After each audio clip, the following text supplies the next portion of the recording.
चिदानन्दं परमसुखदं केवलं ज्ञानमूर्तिं द्वन्द्वातीतं गगनसदृशं तत्त्वमस्यादिलक्ष्यम् एकं नित्यं विमलमचलं सर्वधी साक्षिभूतं भावातीतं त्रिगुणरहितं सद्गुरुं तं नमामि।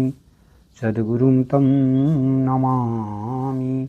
गुरु को मानुष जानते ते नर कहिए अंत, होए दुखी संसार में आगे यम के फंद।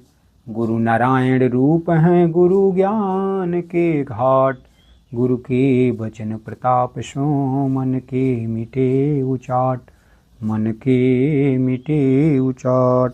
प्रेम से बोले सदगुरुदेव भगवान की जय, परम गुरुदेव महाराज की जय। संपूर्ण इंद्रियां किसी न किसी लोक में प्रतिष्ठित हैं।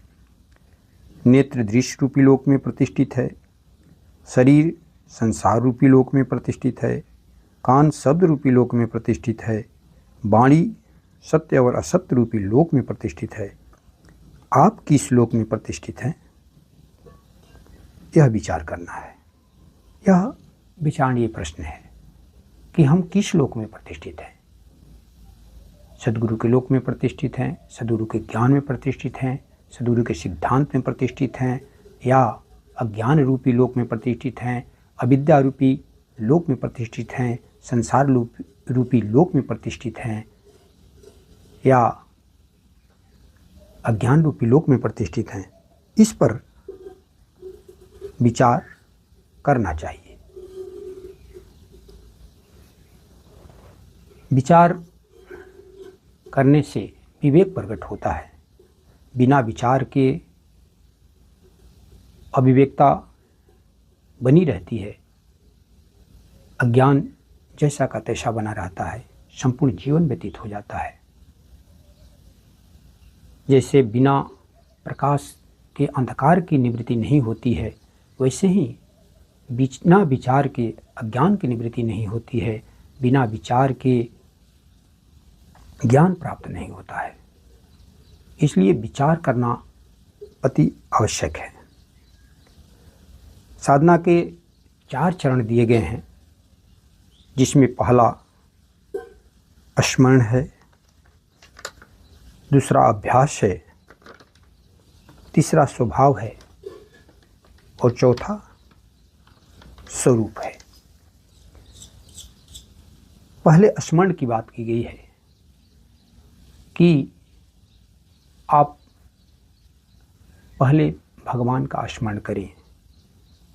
कोई भी काम करें तो पहले स्मरण करें। स्मरण, इसके बाद कर्म, स्मरण इसके बाद युद्ध। भगवान स्वयं कहते हैं, तस्मात् सर्वेषु कालेषु मां अनुस्मरेत्। मेरा स्मरण भी करो और युद्ध भी करो। और हम जैसे ही सुबह जगते हैं और यदि हमारा जीवन प्रायोगिक है तो ऐसे ही स्मरण होता है कि मैं नहीं जगा, शरीर जगा। न मैं सोया था न मैं जगा, शरीर जग गया है, शरीर पानी पी रहा है, शरीर नित्य क्रिया कर रहा है, शरीर आ रहा है, जा रहा है, और मैं शरीर का, इंद्रियों का, मन का साक्षी हूं। इस प्रकार यदि स्मरण बना हुआ है, इस प्रकार की यदि स्मृति बनी हुई है, तो हम सद्गुरु के सिद्धांत में, ज्ञान में प्रतिष्ठित हैं। हम स्मरण नहीं कर पाते। खाते समय भगवान का स्मरण नहीं हो पाता है, पीते समय भगवान का स्मरण नहीं हो पाता है, कहीं आते समय और घर से कहीं जाते समय, सोते समय, जगते समय भी भगवान का स्मरण नहीं हो पाता है। हम इतना भूले रहते हैं कि भगवान को स्मरण ही नहीं कर पाते। हम इतना अज्ञान में ओतप्रोत होते हैं। इसलिए पहले स्मरण की बात की गई है कि आप किसी भी कार्य करने के पहले आप भगवान का, अपने इष्ट का स्मरण करें। मन इधर उधर जाता है तो वहाँ भगवान को स्थापित करके मन को नियंत्रित करें, भगवान का ही स्मरण करें। स्वयं जब हनुमान जी लंका में भगवती सीता की खोज के लिए जाते हैं तो पहले स्मरण करते हैं, प्रवसी नगर कीजे सब काजा, हृदय राख कौशलपुर राजा, गर्ल सिधा सुधा रिपु करहि मिताई, कोपज सिंधु अनल सितलाई, गरुण सुमेरु रेणु समताही, राम कृपा करी चितवा जाही, अति लघु रूप धरे हनुमाना, बैठा नगर सुमिरि भगवान। जब नगर में प्रवेश करते हैं तो भगवान का पहले स्मरण करते हैं, और स्मरण करने मात्र से उनके लिए विष भी अमृत हो जाता है, शत्रु भी मित्र बन जाते हैं। समुद्र जो है गाय के खूर के बराबर हो जाता है, अग्नि शीतल हो जाती है, सुमेरु पर्वत रज के समान हो जाता है। इस प्रकार वे स्मरण करके नगर में प्रवेश करते हैं। तो स्मरण की इतनी महिमा गाई गई है, हम स्मरण नहीं कर पाते, इसलिए पहले स्मरण करना है। जो जीवत्व का स्मरण हो गया है, जो जीव भाव में रहने का अभ्यास हो गया है, उसको अब ज्ञान भाव में रहने का अभ्यास करना है, प्रायोगिक जीवन जीने का अभ्यास करना है। अभ्यास हो गया है कि ये माता हैं, पिता हैं, भाई हैं, बांधव हैं, पति हैं, पत्नी हैं, मित्र हैं, शत्रु हैं इत्यादि, इसका अभ्यास हो गया है। तो जब अज्ञान का अभ्यास हो गया है तो अज्ञान तिरोहित होगा कैसे? ज्ञान से, सद्गुरु के सिद्धांत से ही उसका निराकरण होगा। इसलिए बार बार इस प्रकार अभ्यास करना पड़ेगा कि जिसको मैं पुत्र समझा था वह पहले परमात्मा का अंश है, परमात्मा का ही अंग उपांग है, इसके बाद मेरा पुत्र है। जिसको मैं पिता, जिसको मैं माँ समझा था वह पहले परमात्मा के अंग उपांग है, उसके बाद मेरे माता पिता हैं। तो इस प्रकार भगवत भाव करने से हम नित्य निरंतर जब इस प्रकार का अभ्यास करेंगे तो जो स्वभाव बन गया है, अज्ञानात्मक स्वभाव बन गया है, तो वह स्वभाव धीरे धीरे जाएगा। यानी कि अज्ञानात्मक स्वभाव जो है वह धीरे धीरे विस्मृत होता जाएगा और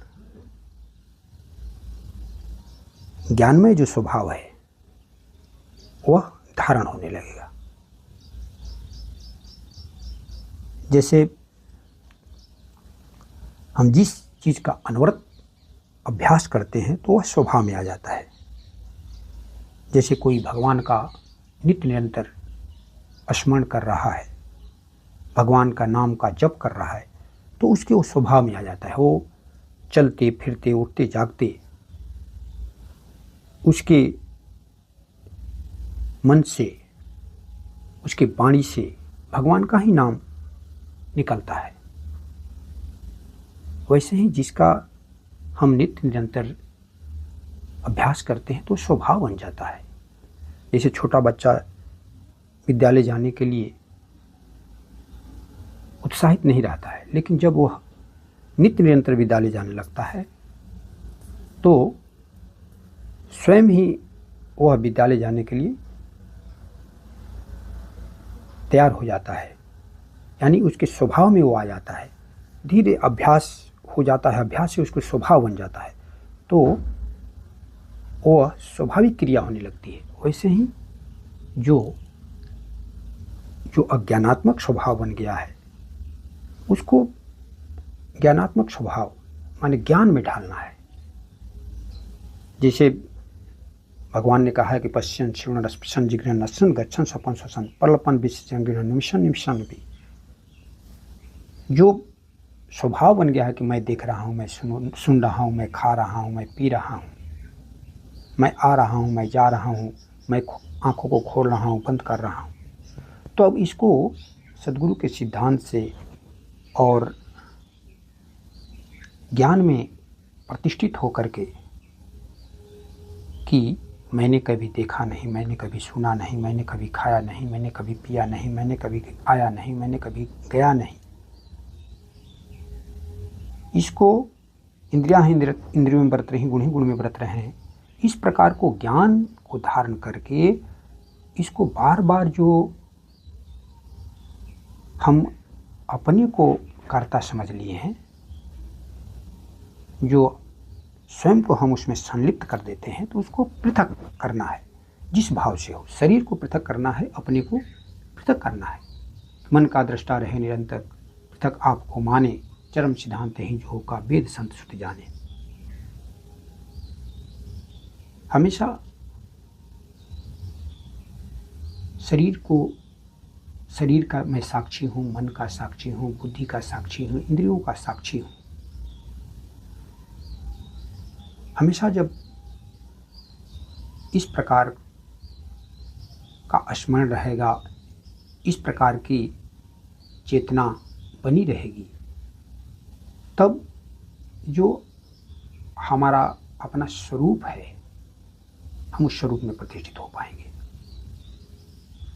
हम अकर्मण्य नहीं होंगे। भक्ति करने का मतलब अकर्मण्यता नहीं है, कुशलता है। कार्य में कुशलता ही योग है। जब हम कुशलता के साथ करेंगे तो कार्य भी होगा और वह कार्य हमारे लिए बंधन कारक नहीं होगा, मुक्ति कारक हो जाएगा। हम अज्ञान में प्रतिष्ठित होकर उसी कार्य को करेंगे तो वह हमारे लिए बंधन कारक हो जाएगा। लेकिन हम उसी कार्य को यदि ज्ञान में प्रतिष्ठित होकर के, जो सद्गुरुदेव ने मंत्र दिया है, जो गुरुदेव मंत्र दिए हैं कि मैं अपने आप को शरीर न मानकर आत्मा, जीवात्मा, अंतरात्मा मानूंगा तथा जानूंगा, इस ज्ञान में प्रतिष्ठित होकर के यदि हम कार्य को संपादन करेंगे और नित्य निरंतर ब्रह्म स्मृति यदि बनी रह रही है, हमेशा स्मरण बना रह रहा है, तो हम अपने स्वरूप में प्रतिष्ठित हो पाएंगे। तो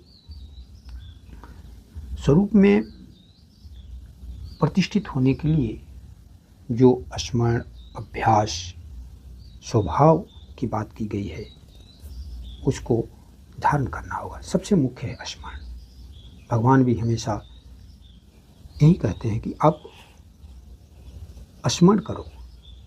गीता जी में स्वयं भगवान कहते हैं कि मयि एव मन आधस्व मयि बुद्धि निवेश्य निवस्यसि मयि एव अथोर्ध्वं न संशय। मुझ में ही मन को लगा, मुझ में ही बुद्धि को लगा, इसके उपरांत तो मुझ में ही निवास करेगा, इसमें कुछ भी संशय नहीं है। लेकिन वैसी पात्रता नहीं, वैसी योग्यता नहीं है, तो फिर अभ्यास करो लगाने का, बार बार अभ्यास करो लगाने का, तो वह स्वभाव बनेगा। और स्वभाव बनेगा तो फिर अपने स्वरूप में प्रतिष्ठा होने लगेगी। स्मरण, अभ्यास और स्वभाव से जब जान लेता है कि मैं शरीर, इंद्रियां, मन नहीं हूँ, मैं नित्य साक्षी शुद्ध आत्मा हूँ और उसी में स्थित रहता है, तो यह स्वरूप में स्थित हुआ माना जाता है। ब्रह्मभूता प्रसन्नात्मा न शोचति न कांक्षति, अर्थात जो ब्रह्म भाव को प्राप्त हो गया है वह शोक और इच्छा से मुक्त हो जाता है। तो जब स्वरूप में प्रतिष्ठा होने लगती है, चाहे स्वरूप में हम प्रतिष्ठित हो जाते हैं, तो वहाँ पर जितने भी विकार हैं, सारे विकार निर्विकारता को देने वाले हो जाते हैं। यानी आप निर्विकारी हो जाते हैं, निर्विषयी हो जाते हैं, निर्द्वंद्व हो जाते हैं, निर्मोही हो जाते हैं। सारे दुर्गुण समाप्त हो जाते हैं, सारे सद्गुण अपने अंदर आ जाते हैं। तो इस प्रकार स्मरण अभ्यास स्वभाव में अज्ञानात्मक स्वभाव को हटा करके ज्ञानात्मक स्वभाव को धारण करके अपने स्वरूप में प्रतिष्ठित होने का प्रयत्न करना है। इसी के साथ गुरु के चरण वाणी को विराम। गुरु चरणन की आरती गावे, प्रभु चरणन की